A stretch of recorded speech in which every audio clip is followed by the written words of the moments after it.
Bonjour et bienvenue dans votre rendez-vous d'actualité locale. Au sommaire de cette édition, nous parlerons du festival de bande dessinée qui s'est déroulé ce week-end à Calais. Nous reviendrons également sur l'arrivée du Bélem vendredi dernier. Mais pour commencer ce journal, une page d'histoire s'est ouverte samedi avec un hommage rendu au commandant Mangin. Reportage. La venue exceptionnelle de la famille du commandant à Calais ce week-end est l'occasion de revenir sur l'histoire de la ville au travers de cette figure de la libération. Roger Mangin, commandant des forces françaises libres, est le premier officier à pénétrer dans Calais en 1944. Il tentera alors de faire évacuer les 24 000 civils restants.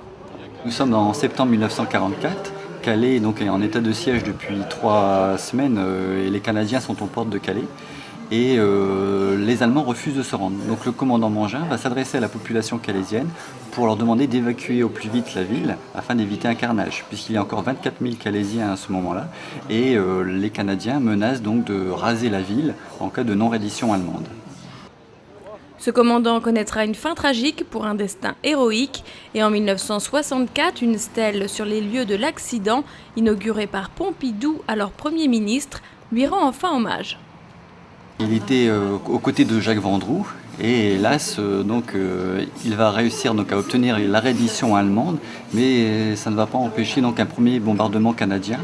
Et devant le bombardement de la ville, il va essayer d'intervenir car il refuse que Calais soit bombardé alors que les Allemands se sont rendus depuis 11h30. Et c'est en se rendant en Calais qu'il va trouver la mort suite à un obus canadien lancé trop court. Cette journée, on la doit à un membre de la famille et au travail entrepris par l'Association des Amis du Vieux-Calais.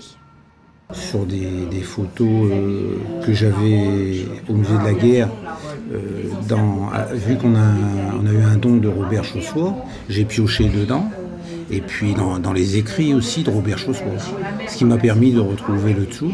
En fait, il y a eu 3 personnes qui ont participé à la libération. J'ai fait en sorte que la famille Mangin ne le sache pas. Et ça a été une surprise ce matin extraordinaire. 3 enfants des 3 grandes figures de la libération se sont donc retrouvés. La famille du commandant, très émue, a surtout été surprise de l'intérêt porté à leur père. Nous, on avait une photo ancienne des 3 protagonistes, c'est-à-dire du commandant Mangin, de Hallot et du capitaine Vendroux à l'époque, et qu'on a fait la même photo avec les enfants respectifs de ces personnes. Moi, ça me fait plaisir, en somme, de voir l'endroit et puis là, cet amour que tout le monde a pour mon père. Je ne m'y attendais pas. Alors, je ne peux pas vous dire grand-chose. Ces choses se font au fur et à mesure.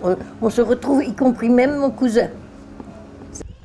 À Calais, une rue porte le nom du commandant Mangin, anciennement la rue d'Orléans, qui donne sur la place Crèvecoeur et immortalise le lieu de l'appel historique de ce grand homme.